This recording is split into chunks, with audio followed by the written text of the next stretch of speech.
Et bonjour à vous, guerrières et guerriers, bienvenue sur la chaîne Jascal le maître d'armes, la chaîne secondaire entrée en lice. Et aujourd'hui, on va faire une petite review de matos. Donc cette vidéo est sponsorisée par un partenaire assez régulier sur la chaîne principale et sur la chaîne secondaire. C'est Black Armory, évidemment, qui du coup m'a gentiment offert les gants dont on va parler aujourd'hui. Black Armory, je pense que si vous regardez cette vidéo, vous connaissez, c'est une boutique en ligne d'armes d'AMHE, donc basée d'ailleurs en Auvergne, qui voilà, revend du matériel AMHE, conçoit certains designs, et du coup, un de leurs derniers produits phares sont les Gabriel's Gloves, précisément la V2. Du coup, on va rentrer direct dans le vif du sujet.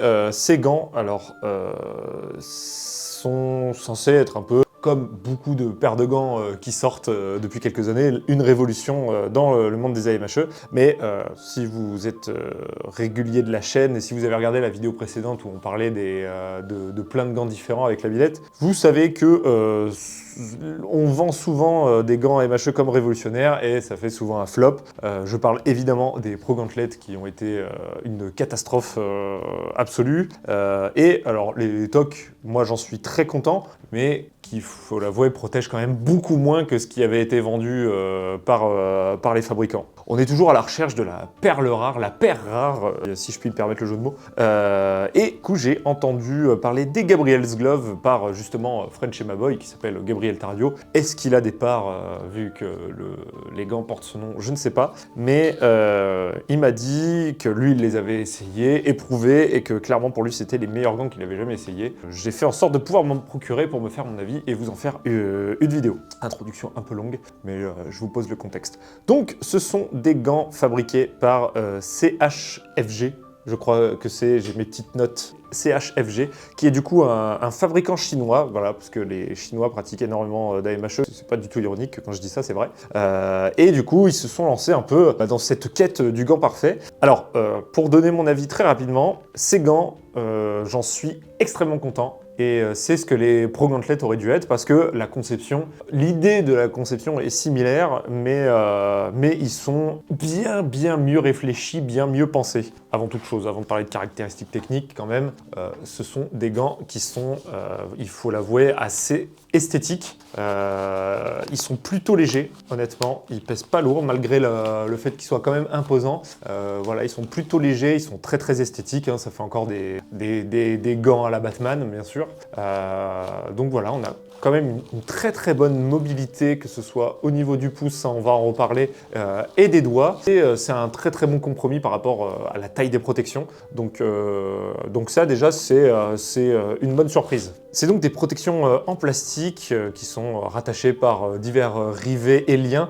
Donc moi voilà, le point de vigilance que j'ai, c'est par rapport aux liens. J'ai peur que ça fasse comme les Pro Gauntlet, même s'ils ont l'air d'être un peu plus quali, notamment en cuir, voilà, mais sur la longue durée, j'ai un peu peur que ça pète. Après, du coup, quand vous achetez votre paire de gants, vous recevez un petit sac, et dedans, il y a du matériel, enfin des pièces de rechange, et si jamais, vous pouvez demander aux fabricants de vous en renvoyer si jamais il y a des pièces qui sautent. Bah écoutez, moi, quand j'avais utilisé les Pro Gauntlet, le gant avait explosé au bout d'un sparring, vraiment, littéralement un sparring. Ceux-ci ont fait pas mal de sparring, je les ai prêtés à des copains du club, et écoutez, ils tiennent très bien. Donc a priori, niveau solidité, déjà, ça a l'air mieux que les Pro Gauntlet. Je vais filmer en même temps avec mon téléphone, comme ça, vous verrez bien. Voilà, donc les backstage, bien sûr.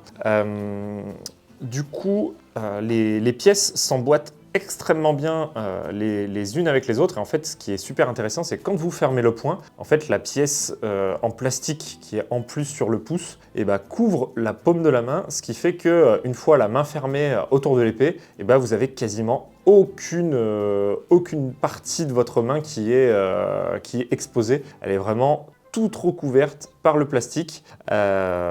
Donc ça, c'est plutôt intéressant et plutôt bien fichu. Un autre truc qui est très cool, c'est comment est foutu le pouce. En fait, vous pouvez plier le pouce autant que vous voulez. Vous n'aurez jamais cette partie-là exposée. La pièce est foutue de telle manière qu'elle s'enveloppe dans celle-ci. Et en fait, votre pouce n'est jamais exposé. Donc ce qui fait que c'est des gants à 5 doigts, avec le pouce le mieux protégé selon moi. Il y a aussi une asymétrie au niveau des doigts. En fait, vous voyez que là, de ce côté, il n'y a pas de pièce plastique qui dépasse, ce qui en fait améliore un peu la mobilité. Du coup, elle est évidemment de l'autre côté, parce que c'est vos doigts ont plus tendance à être exposés de ce côté que de ce côté. Donc du coup, pas de pièce plastique ici, mais ce qui fait que vos doigts ne frottent pas trop les uns contre les autres, et ce qui améliore la mobilité. Et vous pouvez voir que le cuir à l'intérieur a un petit grip, voilà, pour qu'il y ait un peu une meilleure adhérence avec vos armes. Évidemment, intérieur cuir, non, je sais pas du tout. Je sais plus ce que c'est à l'intérieur, mais en tout cas, c'est très confortable. On a la main qui respire pas mal, donc ça, c'est pas désagréable non plus. En termes de maniabilité, du coup, je vous mets des vidéos de sparring au passage. Moi, j'ai eu un petit temps d'adaptation, parce que du coup, je combats avec les TOC, qui sont des gants finalement beaucoup plus légers. Du coup, j'ai eu un petit temps d'adaptation. Le premier sparring, j'arrêtais pas de lâcher mon épée, mais en fait, ça n'a pas grand-chose à reprocher aux gants. C'est plus moi, en fait, qui dois me réhabituer à des gants un peu plus volumineux et peut-être un peu plus rigide, donc forcément voilà, j'ai peut-être une prise en main qui est moins forte qu'avec les TOC, donc ça m'a un petit peu perturbé au début. En parlant de prise en main, du coup je l'ai essayé avec plusieurs armes, évidemment avec une épée longue, c'est absolument parfait pour moi, c'est le très très bon compromis entre mobilité et protection. J'ai juste à déplorer un shoot sur le petit doigt droit. Je sais pas vraiment où ça a frappé pour que ça me fasse mal comme ça. C'était bien sur le plastique parce que là je vois un tout petit peu la marque, mais voilà, c'est la seule chose que j'ai à déplorer, et je l'ai prêté à quelqu'un qui a eu un peu la même chose à déplorer, donc il y a peut-être une petite faiblesse au niveau de l'auriculaire.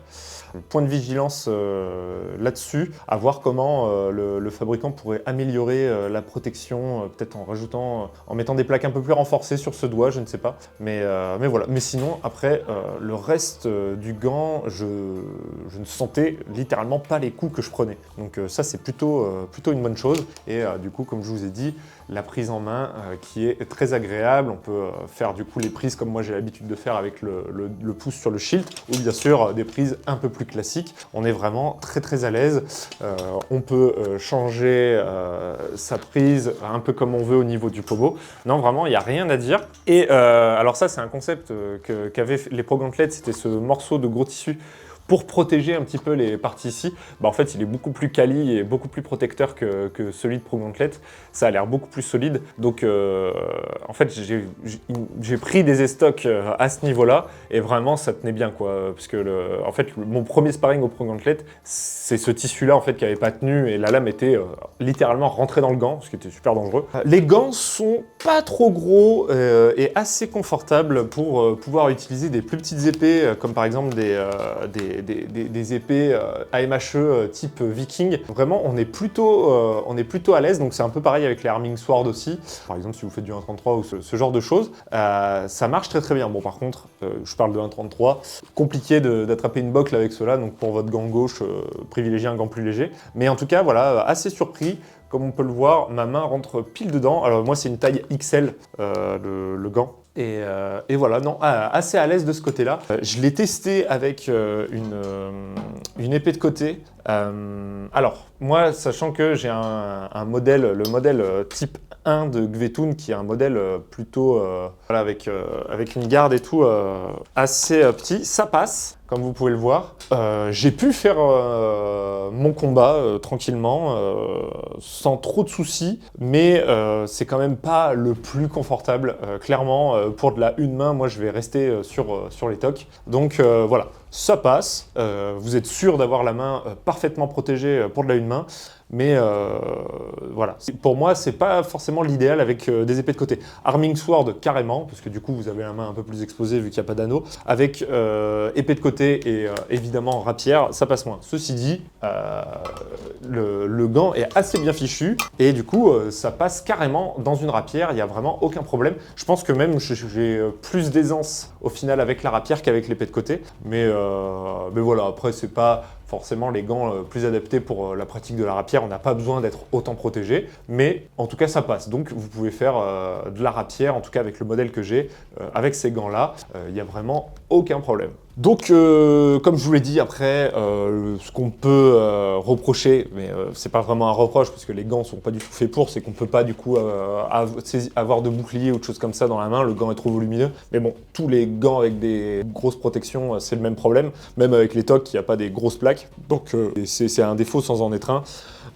Globalement, ces gants, pour moi, effectivement, ont le meilleur compromis protection-mobilité. Mais ils ne protègent pas aussi bien que des gros gants coquets comme on a pu faire la review avec la binette dans la précédente vidéo de Matos AMHE. En revanche, c'est pour moi en tout cas les gants à 5 doigts qui protègent le mieux de tout ce que j'ai pu essayer.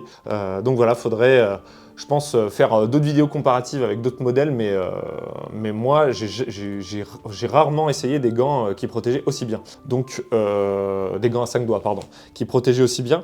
Vous voulez partir sur des gants à 5 doigts parce que vous voulez gagner en mobilité sur vos combats à l'épée longue, mais qu'en même temps, voilà, vous êtes peut-être pas assez serein pour mettre des tocs comme moi j'ai pu le faire ces dernières années. Clairement, c'est les gants avec le meilleur compromis. Il faut voir sur la durée si l'investissement vaut le coup, mais clairement, en tout cas, sur quoi j'ai fait 6-7 sparring avec, j'ai vraiment aucun problème. J'ai pris quand même des choses sur les doigts. Le plastique, évidemment, on voit des marques, mais il se déforme pas, il tient bien, donc il a l'air vraiment d'être de très très bonne qualité. Donc voilà, on est plutôt quand même sur des gants haut de gamme. Ça c'est sûr qu'il n'y a rien à dire. Donc à voir encore une fois sur la durée. Pour faire un résumé, j'ai un peu d'inquiétude sur tout ce qui fait les liens entre les pièces en plastique. J'ai peur que ça tienne pas ou que si voilà.